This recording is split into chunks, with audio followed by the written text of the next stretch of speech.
Ang kwento ng Bundok Sinai sa Bicol version Tere pakinggan po natin ta. Mount Sinai. An bukid nin Sinai, na inaipad man na bukid nin Horeb, iyo an bukid kun sain itinaw nin Diyos an 10 togon ki Moises. An sarong mayor na kontrobersya sa tahaw nin mga arkeologo asin historiador sa Biblia naglalakop sa laog nin dakol na dekada, anbot sabihan, kun sain namumugtak ang tunay na bukid nin Sinai.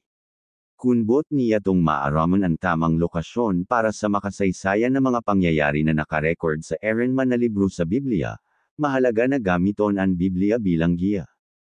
Sa bagong tipan, si Apostol Pablo nagsirat sa Galacia Kapitulo 4 versikulo 25-26. Hulita si Agar iyon bukid nin Sinai sa Arabia. Malinaw na sinasabi ni Pablo na ang bukid nin Sinai nasa Arabia, na pirmeng nasa Sirangan asin Timog kon Palestina, an suanoy na daganin Midian, an lugar kon presenteng Saudi Arabia. Orag panganing nagsasabi, an Exodo Kapitulo 3 versikulo 1 malinaw na ipinamimidbid ang bukid nin Sinai na yaon sa Midian. Ini nagsasabi, ngonyan si Moises nag-ataman kon ari pampa ni Jethro na sa iyang panugangan na lalaki, an saserdote kon Midian, asin dinaran niya an ari pampan pairing sa likod kon desyerto, asin nag-abot sa bukid nin Diyos, sagkod sa Horeb. Nagdulag si Moises sa Ehipto pagkatapos niyang gadanon ang sarong Ehipsyo. An Exodo Kapitulo 2 versikulo 15 nagsasabi, ngonyan kon madangog ini ni Faraon, hinunguan niyang gadanon si Moises. Alagad si Moises nagdulag sa atubangan ni Faraon, asin nag-erek sa daganin Midian, asin siya nagtukaw sa katay nin sarong bubon. Ang Biblia nagsasabi na siya nagluwas sa Ehipto, asin nagigibaw ni nagkapirang pagsambit ki Moises na nagbalik sa Ehipto hail sa daganin Midian. Arog kon sinasabi sa sato kon Exodo Kapitulo 4 versikulo 19. Asin ang kagurang na nagsabi ki Moises sa Midian, magbalik ka sa Ehipto, huli tagadan na ang gabos na lalaki na nagmamawo na magadan sa mo. Ang gabos na mga pasahe na ini malinaw na nagtutukdo sa presenteng Saudi Arabia bilang ang lugar kung saan nagdulag si Moises asin sunod na nakasabat sa Diyos sa nagkakalayong kahoy. Ang 8,000 pie na bukid na ini sa Norte Solnopan na Arabia midbid sa modernong mga mapa bilang Jebel al-Los.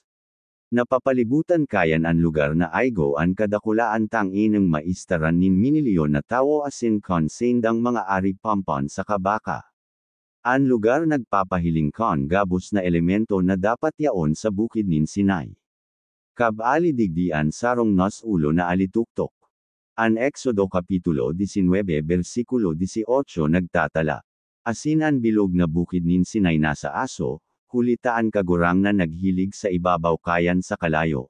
Asin ang aso kaya nag-iitaas sering sa aso nin sarong horno, asin ang bilog na bukid naglinog nin makuri.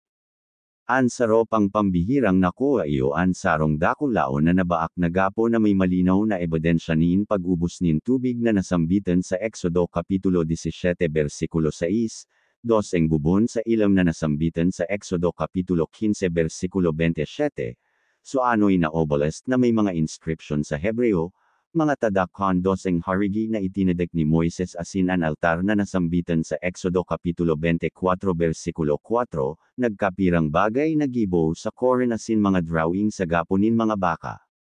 Dugang pa, an lugar nin pagbalyo kon golpo nin Aqaba mas magkakasundo sa pagkasaysay kon kasuratan na naglaladawan kaini na sarong pagbalyo sa Harirom na katubigan.